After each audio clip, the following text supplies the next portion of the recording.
Bom dia, querido irmão, querida irmã, graça e paz da paz do nosso Senhor, Salvador Jesus Cristo.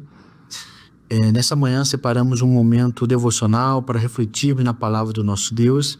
Mas antes eu queria estar convidando vocês a estarem participando da vigília de oração que será realizada na próxima sexta-feira às 8 horas, no dia 10 de outubro, na Igreja Presbiteriana Posse, na nossa igreja. Eu tenho certeza que será um momento dedicado à oração. Estaremos orando pela nossa igreja e também para as famílias que fazem parte da nossa comunidade. Não deixe de estar participando, será um momento edificante, onde estaremos glorificando o nosso Deus. Mas vamos lá, irmãos, vamos tratar de um assunto nessa manhã, de um assunto que é de extrema importância para a vida de nós cristãos, que é a oração. Primeiro sabemos que a oração ela é um dever do cristão. Devemos orar em todo o tempo no Espírito, conforme ensinamento do próprio apóstolo Paulo, na carta de Paulo a Efésios, capítulo 6, versículo 18, que diz que devemos estar com toda oração e súplica, orando em todo tempo no Espírito, e para isto vigiando com toda perseverança e súplica por todos os santos, e também por mim, para que me seja dada, não abrir a minha boca, a palavra para, com intrepidez, fazer o conhecido o mistério do Evangelho. Então, o próprio apóstolo Paulo, nessa passagem, na carta de Paulo aos Efésios, ele já nos orienta, nos exorta que devemos estar orando em todo tempo, em espírito. Então, a oração, ela é um dever do cristão. A oração é uma resposta ao chamado de um Deus soberano que nos convida à intimidade. Partindo desse ponto, eu queria convidar vocês a fazerem uma reflexão no Evangelho de Mateus, capítulo 6, do versículo 9 ao 14, que diz o seguinte: portanto, vós orareis assim: Pai nosso que está nos céus, santificado seja o teu nome. Venha o teu reino, faça-se a tua vontade, assim na terra como no céu. O pão nosso de cada dia dá-nos hoje. Perdoa-nos as nossas dívidas, assim como nós temos perdoado aos nossos devedores.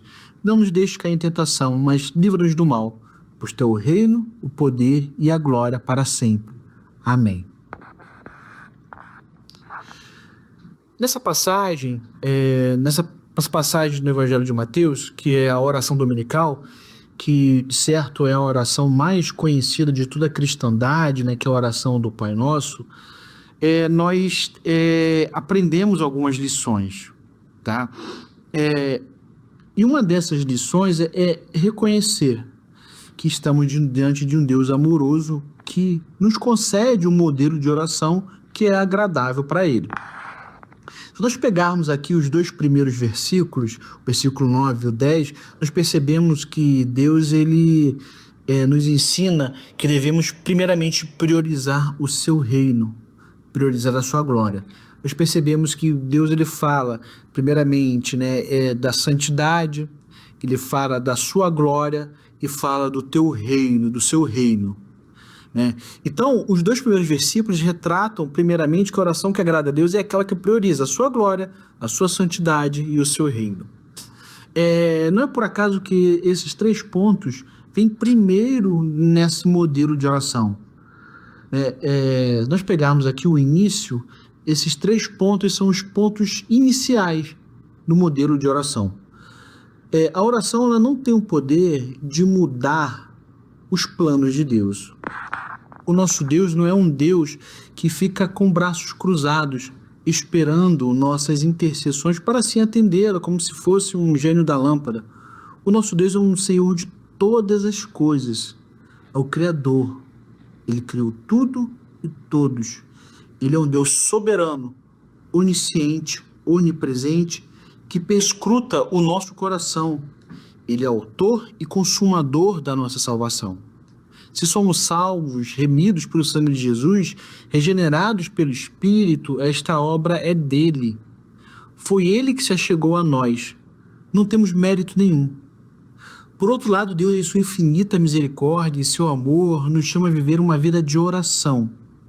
A oração é um reconhecimento humilde que precisamos dele e que dependemos do seu amor, da sua sabedoria e a sua misericórdia em nossas vidas. Devemos orar porque somos totalmente dependentes de Deus, precisamos deles e de sua comunhão. Oramos também porque Ele controla todas as coisas soberanamente e, portanto, age da forma como lhe convém, de acordo com seus propósitos, e por isso pedimos que Ele faça coisas boas por nós. A oração nada mais é do que pedir a um Deus todo-poderoso que age em nosso favor e que as nossas súplicas sejam agradáveis a eles. Sabedores que somos dependentes dele, que vivemos e morremos para a sua glória, temos que depositar em seu trono todas as nossas angústias, nossas dores, preocupações, mas sabedores que ele sempre fará a sua própria vontade e que muitas das vezes a sua própria vontade não é as nossas vontades, e que muitas das vezes as vontades de Deus destrói as nossas vontades. Mas ciente que estamos diante de um Deus justo e amoroso, que derramou o sangue do seu Filho por amor de nós. E Ele sabe o que trará o regozijo eterno para nossas vidas. Ele sabe o que é melhor para nós. E é isso que nós confiamos, e é por isso que nós vivemos.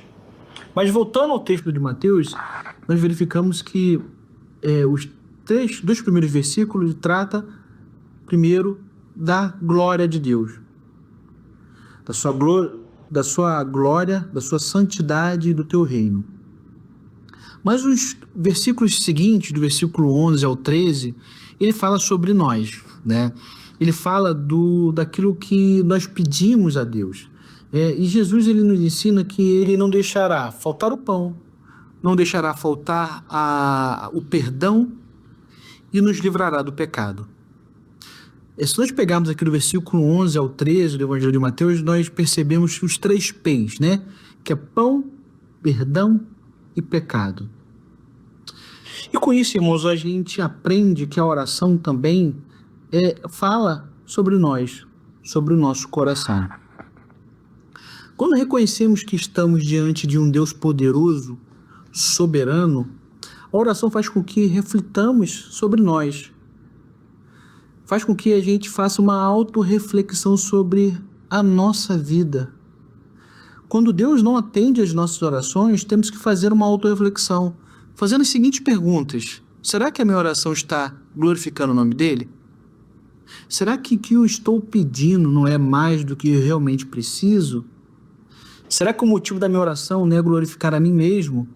O desejo de mostrar a minha capacidade, o meu empenho, o quanto eu sou bom? A nossa natureza pecaminosa, meus irmãos, nos leva muitas vezes a achar culpados ou buscar soluções que contrariam a vontade de Deus. A nossa natureza pecaminosa pode usar a oração, que é um ato de submissão a Deus, muitas das vezes, em busca de sua própria satisfação, em detrimento do reino de Deus. Buscamos, através de intercessões, de orações, aquilo que é melhor para nós, que glorifica a nós mesmos, quando, na verdade, deveríamos buscar glorificar ao nosso Deus. E quando não conseguimos aquilo que desejamos em nossos corações pecaminosos, nós nos frustramos, culpamos a Deus, ou achamos que Deus não está nos ouvindo, quando, na verdade, essa oração ela não é agradável às narinas do nosso Senhor. Só que já vimos, irmãos, que a oração que agrada a Deus é a que primeiramente glorifica o seu nome. Então, a segunda lição que aprendemos desse texto do Evangelho de Mateus é que a oração é um meio de Deus nos mostrar aonde está o nosso coração, se é nele ou em nossas próprias obras. A oração, meus irmãos, é um meio de graça. É por meio dela que o Espírito Santo age em nossas vidas. A oração é a resposta à graça que recebemos por meio da palavra de Deus. Contudo, isso não diminui o dever dos cristãos à oração, visto que Deus concede graça àqueles que oram. Quando os discípulos vieram até Jesus e pediram a ele que ensinasse a orar, Jesus respondeu dizendo: quando vocês orarem. O Senhor expressou que a oração seria uma disciplina normal da vida cristã. Ou seja, quando vocês orarem, Então, parte da premissa que todos estavam orando, que havia habitualidade na oração. Então, irmãos, que possamos assim recuperar a convicção e a motivação para orar. E para finalizar, eu queria estar lendo as perguntas 116 e 117 do Catecismo de Heidelberg, que é um dos símbolos de fé da igreja reformada, que diz o seguinte, a pergunta 116. Por que a oração é necessária aos cristãos? E a resposta, porque a oração é a parte principal da gratidão que Deus requer de nós. Além disso, Deus quer conceder sua palavra e seu Espírito Santo somente aos que continuamente lhe pedem e agradecem de todo o coração. A pergunta 117 diz o seguinte, como devemos orar para que a oração seja agradável a Deus e Ele nos ouça? A resposta, primeiro, devemos invocar de todo o coração o único e verdadeiro Deus que se revelou a nós a sua palavra e orar por tudo o que Ele nos ordenou para pedir. Segundo, devemos conhecer muito bem a nossa necessidade e miséria, a fim de nos humilharmos perante a sua majestade. E terceiro, devemos ter a plena certeza de que Deus, apesar da nossa indignidade, quer atender a nossa oração por causa de Cristo, como Ele prometeu em sua palavra.